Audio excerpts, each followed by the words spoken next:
কেন ব্যবহার করেন? আপনি বলছেন পোকামাকড়ের আক্রমণ থেকে ফসল হেফাজতের জন্য। আপনাকে যদি বলি আপনার জমিনে বেড়া কেন দিয়েছেন, আপনি বলবেন গরু ছাগলের হাত থেকে ফসলকে বাঁচানোর জন্য।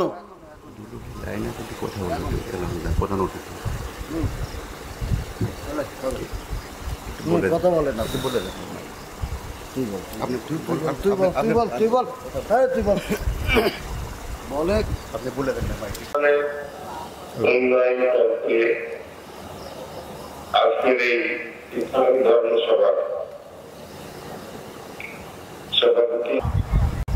শরিয়তের পরিভাষায় শারীরিক পদ্ধতিতে শারীরিক পোশাকের মাধ্যম দিয়ে নারী তার সম্ভ্রম রক্ষা করার প্রচেষ্টাকেই পর্দা বলা হয়। যেহেতু দুষ্টদের হাত থেকে, চোখ থেকে, ছবল থেকে নারীরা তার দেহকে আচ্ছাদিত করে, এজন্য এই প্রথাকে, এই পদ্ধতিকে, এই সিস্টেমকে, এই মাধ্যমকে পর্দা বলে। সম্মানিত উপস্থিতি, রাসূলুল্লাহ সাল্লাল্লাহু আলাইহি ওয়াসাল্লাম বলেছেন, মা তারাকতু বাদি ফিতনাতান আজাররা আলার রিজালি মিনান নিসাই। আমার মরণের পরে সারা পৃথিবীর পুরুষের জন্য সবচাইতে ক্ষতিকর যেই বস্তু আমি রেখে গেলাম সেটা হলো নারী। একজন পুরুষের জন্য সবচাইতে ক্ষতিকর বস্তু, সবচাইতে বিপদের বস্তু, সবচাইতে মুসিবতের বস্তু হলো নারী।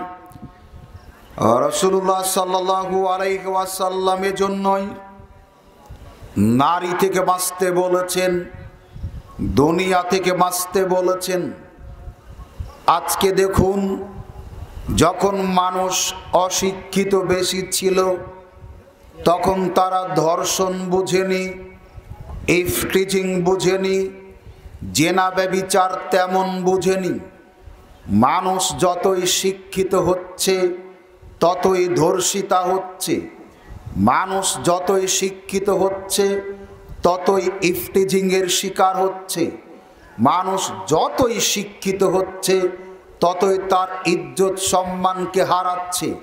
তাহলে যেই শিক্ষায় শিক্ষিত হলে মানুষ তার ইজ্জত রক্ষা করতে পারে না, সম্মান রক্ষা করতে পারে না, জানমালের নিশ্চয়তা দিতে পারে না, আসলে এই শিক্ষাই প্রকৃত শিক্ষা নয়। সম্মানিত উপস্থিতি, আগে আমরা দেখেছিলাম চলন্ত বাসে নারী ধর্ষণ, আগে শুনেছিলাম চলন্ত ট্রেনে নারী ধর্ষণ, আগে শুনেছিলেন শিক্ষকের কাছে ছাত্রী ধর্ষিতা। এমনি করে মাদ্রাসা মসজিদে পর্যন্ত পরপুরুষের দ্বারা নারী তার ইজ্জতকে হারায়। আজকের এই পৃথিবীতে তখন থেকে এখন একজন ছেলে অথবা মেয়ের জন্য সবচাইতে নিরাপদের জায়গা হলো তার বাপ এবং মা। একজন সন্তানের জন্য সবচাইতে নিরাপদ জায়গা হলো তার বাপ আর মা। আজকের এই দেশে একজন জন্মদাতা বাপের কাছে তার জন্ম নেওয়া মেয়েটাও নিরাপদ নয়। তাহলে এর জন্য যত বিষয় দায়ী তার একটা হলো পর্দাহীনতা। আর এই পর্দার নাম করে আমরা যা কিছু করছি আসলে এটা পর্দা কিনা?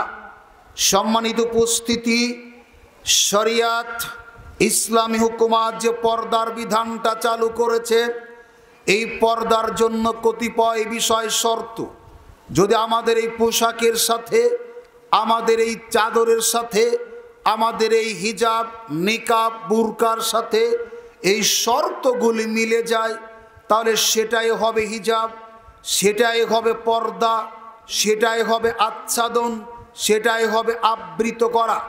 আর যদি না মিলে তাহলে সেটা পর্দা হবে না, আপনার কাছে ফ্যাশন হিসেবেই বিবেচিত হবে।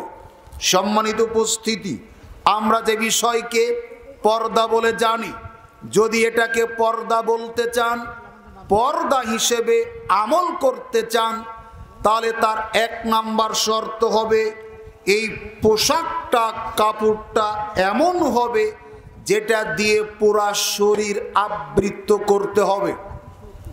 যেটাকে আপনি আমি পর্দা মনে করি, হিজাব মনে করি, যেটাকে আমরা চাদর মনে করি, এই চাদরটা পর্দা হওয়ার জন্য প্রথম শর্ত হলো এটা দিয়ে পুরা দেহটা ঢাকতে হবে, ঢাকা লাগবে।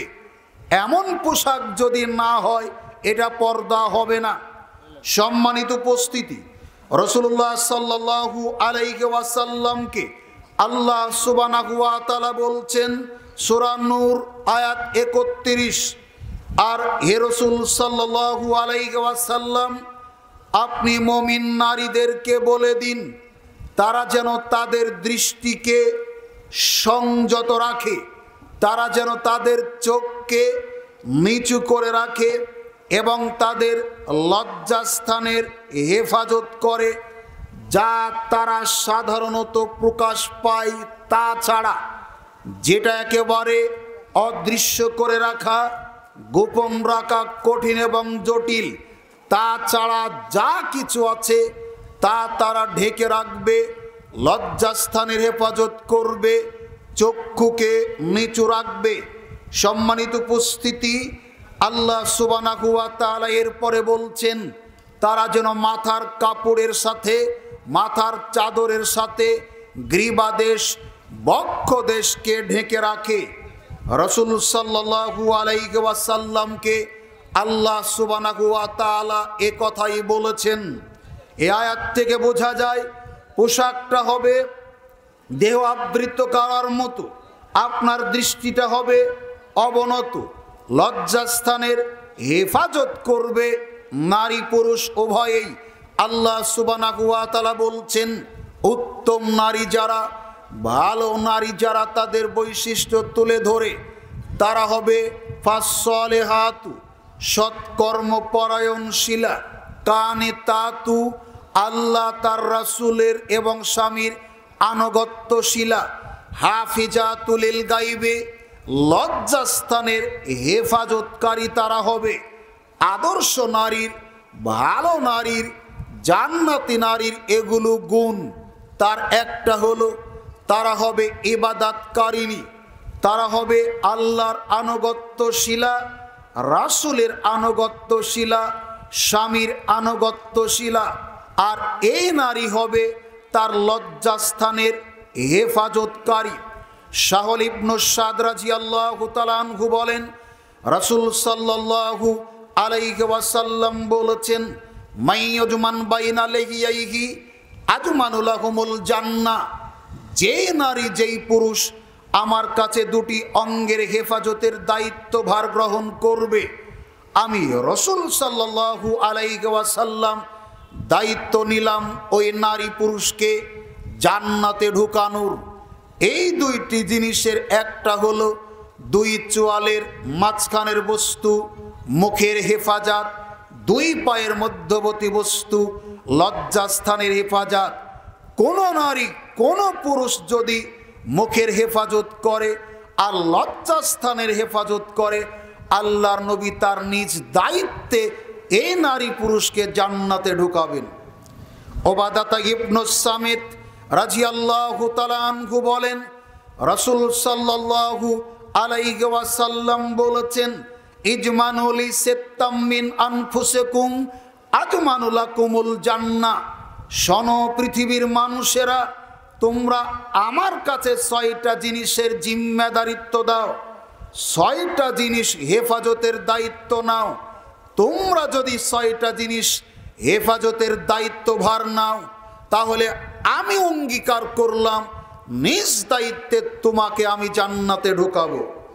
কেউ যদি 6টা জিনিসের হেফাজত করতে পারে, নারী হোক চাই পুরুষ হোক, আল্লাহর নবী বলেছেন আমি তাকে জান্নাতে ঢুকাবো।